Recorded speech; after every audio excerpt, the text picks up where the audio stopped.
खाना नहीं पचने के लिए जिम्मेदार कौन सा हिस्सा है? तो पाइलोरिक हिस्सा है। कौन सा ग्लैंड है? तो गैस्ट्रिक ग्लैंड है। तो गैस्ट्रिक ग्लैंड के खराब हो जाने से ये दोनों एंजाइम नहीं निकलते हैं और भोजन पचता नहीं है, और ऐसे बीमारी को देहात के लोग कहते हैं हमरा गैस्ट्रिक हो गई लो, यानी डॉक्टर साहब हमको गैस्ट्रिक हो गया है। मतलब उसके कहने का सेंस है कि डॉक्टर साहब हमारा ये जो गैस्ट्रिक ग्लैंडवा है ना, ये अच्छा से काम नहीं कर रहा है, इसका नोजल फेंक नहीं रहा है ठीक ठाक से, इसको साफ ऑफ करने का एगो दवाई दे दीजिए। तो उसको ये नहीं पता है ससुरा को कि गैस्ट्रिक ग्लैंड क्या होता है। लेकिन देहात के हर एक आदमी को ये पता है कि ससुरा हाँ भाई गैस्ट्रिक बीमारी कुछ होता है, और उसमें धुआं ढेकार आता है, घुए घुए पेट बोलता है, अजीब अजीब। देखिएगा ना देहात का आदमी जब डॉक्टर के पास जाएगा, देहात के लोगों को ठीक करने वाला डॉक्टर भी अलग होता है। दिल्ली मुंबई के डॉक्टर को अगर देहात के आदमी को बोल दीजिएगा ना, समझिए नहीं पाएगा कि कहना क्या चाह रहा है। समझ में आएगा कि नहीं है? कहेगा मरी जाएगा, पेटवा हमारा हौड़ रहा है। अरे भाई दिल्ली मुंबई बंगाल का डॉक्टर समझ में नहीं रहा हौड़ने का मतलब क्या होता है, मतलब पेट में ऐठन हो रही है हौड़ रहा है। अरे अब ये हाइड्रोक्लोरिक एसिड क्या करता है? आपको भी पता है कि एसिड का काम क्या होता है, किसी भी चीज को अम्लीय बना देना। एसिड का काम क्या है भाई? किसी भी चीज को क्या बना देता है? वो अम्लीय बना देता है। समझ में आ गया कि नहीं आ गया? अम्लीय बना देगा। तो भोजन को क्या बना दिया? अम्लीय बना दिया।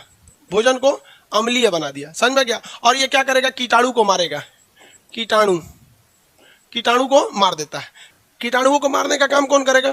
ये HCl। अब भोजन को क्या बना देता है? अम्लीय बना देता है। भोजन को अम्लीय बना देता है, तथा एसिड होने की वजह से भोजन को ये क्या कर देता है? तोड़ देता है। किसी भी एसिड में डालिएगा रोटी वगैरह को तो भीग के क्या हो जाता है? तोड़ देता है। समझ में आया कि नहीं आएगा? जैसे खाना पेट में पहुंचा तो ये क्या करेगा? हाइड्रोक्लोरिक एसिड है जो भोजन को क्या बना दिया? एसिडिक बना दिया, और कीटाणुओं को मार देता है। देखिए जो कीटाणु मुंह में नहीं मरे हैं सब लाइसोजाइम के कारण, वो जाके पेट में फाइनली मर जाते हैं सर। इसलिए खाना पेट में जाने के बाद क्या हो जाता है? कीटाणुओं को मार देता है और छोटे छोटे टुकड़ों में तोड़ देता है।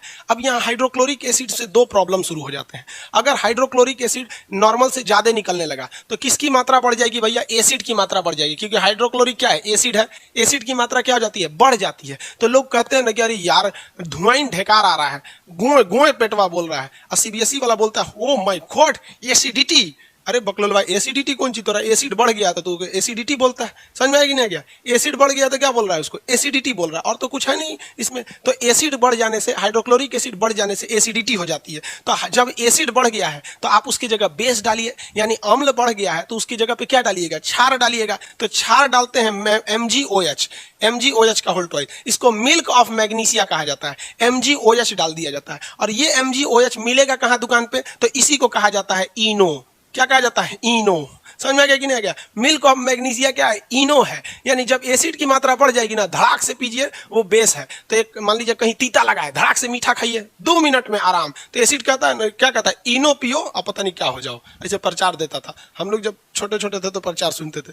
अब तो शकल देखने का फुर्सत नहीं बचा तो टीवी कौन सी देखेगा आदमी।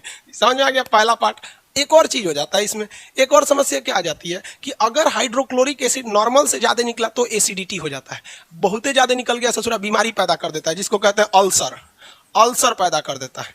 क्या कर देता है? अल्सर पैदा कर देता है, यानी घाव बन जाता है। एसिड की मात्रा ज्यादा आ जाने से क्या बन जाता है? घाव बन जाता है, अल्सर पैदा कर जाता है। इसीलिए आप अगर ध्यान से देखेंगे तो जब आप खाना खाने के बाद कभी कल्टी बोकर देते हैं, बोकर देना मतलब समझते हैं ना? CBSE बोर्ड वाला समझते हैं सर, बोकर देना। बिहार में ना वोमिटिंग को क्या कहा जाता है? बोकर देना। समझ में आ गया कि नहीं आएगा? बंगाली है, पूछते हैं Vikas Kumar what is the meaning of गोए गोए? The hidden sound which come from the stomach after suffering from acidity is known as goe goe in our Bihari language. Understand what I am saying?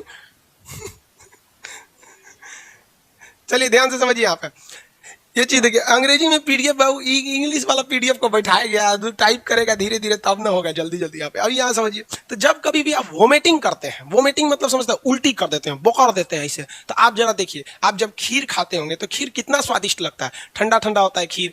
आप खीर खाइएगा, स्वादिष्ट लगेगा, खूब अच्छा खाइएगा। अब गलती से जब उसको बोकरिएगा ससुरा नाके जला देता है, ऐसा लगता है कौन सी खा गए थे रे। तो आप कितना भी अच्छा खाइए, आइसक्रीम खा के भी उल्टी कीजिएगा ना, नाके जल जाता है। कभी उल्टी किए हैं कि नहीं किए आप लोग? बचपन में तो तबीयत खराब हुआ होगा, उल्टी वगैरह किए होंगे लोग आप लोग। तो जब कभी भी आप उल्टी करते हैं ना तो नाक को जलने लगता है, कहीं तो नाकों से फेंक देता है, एक कटोरा फेंक देगा यहाँ पे। अरे कम में खाओ ना रे ससुरा। कहीं कहीं को देखे, एगो हम झूला पे गए थे झूलने के लिए, बड़ा झूलवा नहीं होता है उसमें, उस पर हम गए थे झूला झूलने, कोनो मेहरारू उस पर चढ़ गई थी। मेहरारू समझते हैं बंगाल वाला, बड़ी साइज की औरत को ना, जो बहुत बड़ी साइज की रहती है उसको मेहरारू बोला जाता है। एकदम बड़ी हो, गाय बराबर, भैंस टाइप का। और वो बैठ गई उस पर, और झूला जब झूल रहा था तो ऊपर आ जाके बोकर दी। ससुरा नीचे का सब आदमी पूरा नहा गया। अरे ससुरी काजे ने कौन सी खाई थी, वो बोकर रही थी, खत्म नहीं हो रहा था, लग रहा था ससुरा फेंक रही है अंदर से, पूरा नहवा दी झूला पे। का आदमी का कान पकड़ लिए, ससुरा नहीं झूलेंगे रे झूला पे। अरे तुमको नहीं झूला जाता है तो क्या जरूरत है तुम्हें चढ़ने का। लेकिन महिलाओं को क्या करिएगा, पति कमाइए रहा है, किसके लिए, हमरे खातिर पति कमा रहा है। लो यहाँ पर समझ में आ गया कि नहीं आ गया। तो उल्टी करिएगा जब भी तो काहे खाना जलने लगता है, क्योंकि देखिए जब आप खीर खाए थे तो खीर बहुत स्वादिष्ट था, लेकिन जैसे खीर चला गया पेट में, वो पहुंचा कार्डियक में, और कार्डियक में उसमें मिल गया हाइड्रोक्लोरिक एसिड, और ये एसिड होता है जलन पैदा करता है। तो जैसे बोकरेंगे तो आपको क्या होगा, जलन हो जाएगा। आफ्टर वोमिटिंग जो आपका जलन टाइप का होता है वो किसकी वजह से होता है, हाइड्रोक्लोरिक एसिड के कारण हो जाता है। समझ में आ गया कि नहीं आ गया, किसके कारण हो जाता है, हाइड्रोक्लोरिक एसिड के कारण। किसी को कोई दिक्कत नहीं है, इसलिए हाइड्रोक्लोरिक। अब आप कहेंगे कि सर जब नाक को जलने लगता है तो ये वाला पेटवा काहे नहीं जल के खत्म हो जाता है। तो देखिए बाबू, जो पेट होता है ना, पेट, इस पेट पर एक एक्स्ट्रा परत चढ़ी होती है। इस पेट पर क्या होती है, एक एक्स्ट्रा परत चढ़ी होती है। किस चीज की परत चढ़ी होती है भाई, तो वो परत होती है म्यूकस की। किसकी होती है, म्यूकस की। एक एक्स्ट्रा दीवारें होती हैं इस पर म्यूकस की। तो कहेंगे कि म्यूकस से क्या दिक्कत है, बाबू म्यूकस जो होता है ना, म्यूकस उससे हमेशा निकलते रहता है, मतलब MgOH उससे निकलते रहता है, यानी वो क्या होता है, क्षारीय होता है। इसलिए ये क्या होता है, क्षार होता है, यानी बेस होता है, और इस पर एसिड का अटैक होते हैं वो दोनों न्यूट्रल हो जाता है। आप समझते हैं ना, एसिड और बेस मिलने से क्या हो जाता है, न्यूट्रल हो जाता है। इसलिए इसकी दीवारें जो बनी होती है वो म्यूकस की बनी होती है, जो खुद ही क्या छोड़ते रहता है, बेस छोड़ते रहता है, जिस वजह से इसकी दीवारें कोई दिक्कत नहीं होता है। तो पहला हिस्सा क्या हो गया, कार्डियक हो गया। फर्स्ट हिस्सा कार्डियक। सेकेंड हिस्सा पे आते हैं। सेकेंड हिस्सा जो होता है इसका, उसे कहते हैं फंडिक। सेकेंड हिस्सा क्या कहलाता है, फंडिक। फंडिक कहलाता है, फंडिक। सेकेंड हिस्सा में आपका कोई खास चीज नहीं होता है, वो बहुत बड़ा हिस्सा होता है फंडिक। फंडिक का काम क्या होता है, इसमें एक होते हैं जैसे रूजी। फंडिक में क्या होता है, रूजी होता है। ये रूजी क्या करता है, भोजन को 4 घंटा तक रोक कर रखता है। रूजी भोजन को क्या करता है, 4 घंटा तक रोक के रखता है। ये बीच वाले भाग का नाम क्या हो गया, फंडिक हो गया। बीच वाले भाग का नाम फंडिक। इसमें एक कांटे जैसी संरचना होती है जिसे क्या कहा जाता है, रूजी कहा जाता है। ये भोजन को 4 घंटे तक रोक के रखता है ताकि खूब अच्छे से इसमें हाइड्रोक्लोरिक एसिड मिल जाए। नहीं तो पता चला सड़क से गया यहाँ पे, खाना खाएं 10 मिनट बाद चल गए बाथरूम, सोचो पचबे नहीं करेगा वो तो यहाँ। इसलिए ये रोक कर रखता है, ये कांटे के समान संरचना होती है रूजी।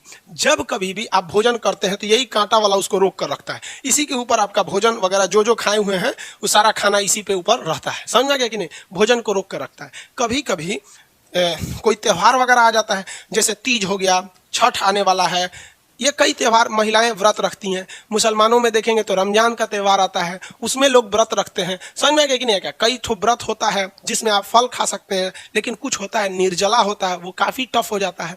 तो इस सारे व्रत में क्या होता है, जिसमें आप खाना नहीं खाते हैं, तो उसमें बेसिकली यहाँ तो खाली हो जाता है। तो ये जो रूजी होता है पेट का, ये ऐसे खड़ा हो जाता है, पेट में क्या हो जाता है, खड़ा हो जाता है, और जिस वजह से पेट में चुभन होने लगती है। तो लोग देहात में कहते हैं पेट गड़ता। अरे पेट कौन चीज गड़ता है, रूजी खड़ा हो गई, बजा के नाश्ता कर लो ठीक हो जाए, बुझाता। तो ये रूजी जो होता है ना, रूजी, ये खाली पेट होने पे गड़ने लगता है, खड़ा हो जाएगा, इसे कांटे की समान रहेगा। ये तो कहेगा भोजन हम तुमको गुजरने नहीं देंगे। अरे बउआ वो खाते कहाँ बाकी तू गुजर पे ना दे, वो खाइए नहीं रहा है वहां पर।